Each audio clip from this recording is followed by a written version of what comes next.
Hari ini kita akan bagi sesi pencerahan beginning sahaja untuk introduction Google Ads ni ya. Okey, Google Ads ni sebenarnya dia adalah satu platform periklanan nombor 1 di dunia. Dan orang tak wawarkan sahaja sebab selama ni orang duk wawarkan Facebook, Instagram, lepas tu WhatsApp lah, TikTok lah coming up kan.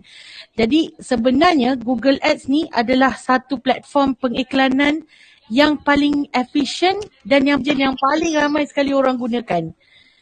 Okey, jadi ada dua kaedah pengiklanan dekat dalam social network ni sebenarnya.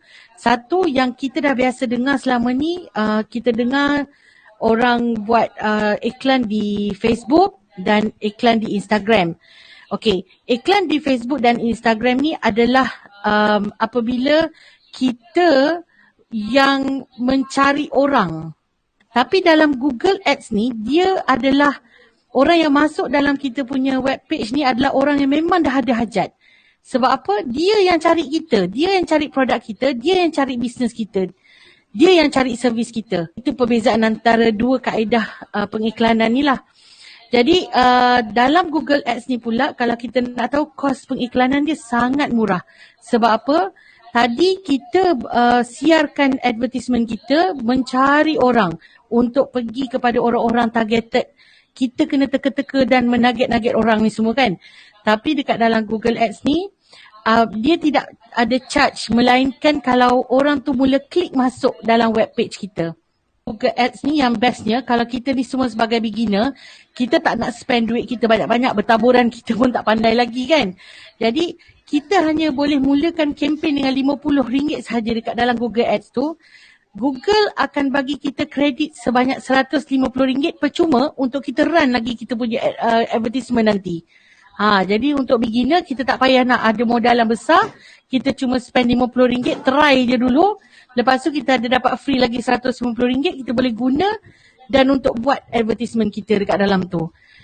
Jadi seterusnya, kalau kita nak buat Google Ads ni, persediaan kita cuma ada 3 saja. Benda ni senang sangat. Satu, kita kena ada Google account. Google account ni yang Gmail tu lah. Macam kita ada siti@gmail.com.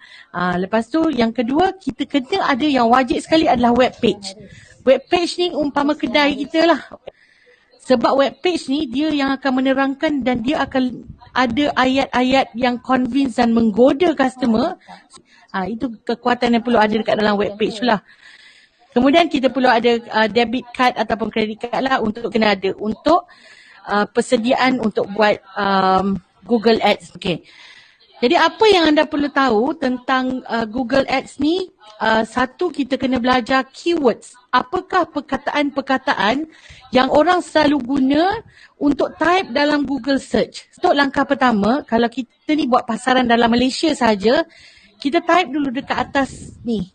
Kalau kita buka google.com.my, mesti ada perkataan .my ni. .my ni untuk pasaran Malaysia sebab produk kita untuk pasaran Malaysia lagi. Kalau kita memang nak go international, google.com. Kemudian kalau kita tengok, kalau lah misal kata kita ni pengeluar minyak bayi tadi kan dan kita run ads, kalau kita tengok dalam Google tu yang keluar ke atas-atas ni biasanya yang ada ni perkataan AD ni. Ni maksudnya dia ada buat campaign ads berbayar tadi tu. Alright, so yang seterusnya bila kita nak berkecimpung dalam Google ni, perkara pertama kita kenalah make sure orang dapat lihat kita lah. Macam mana kita nak orang dapat lihat kita? Satu, kita kena ada web page tadi. Dan yang kedua, kita kena register Google My Business. Google My Business ni kalau perasan, ada benda kalau kita Google dia akan keluar kat tepi tu, orang tu punya nama syarikat, alamat dan sebagainya. Orang rasa macam, oh this is very well established ataupun trusted. Pembekal yang trusted. Walaupun kita ni bisnes dari rumah, walaupun kita bisnes kecil, tapi orang rasa kita sangat genuine.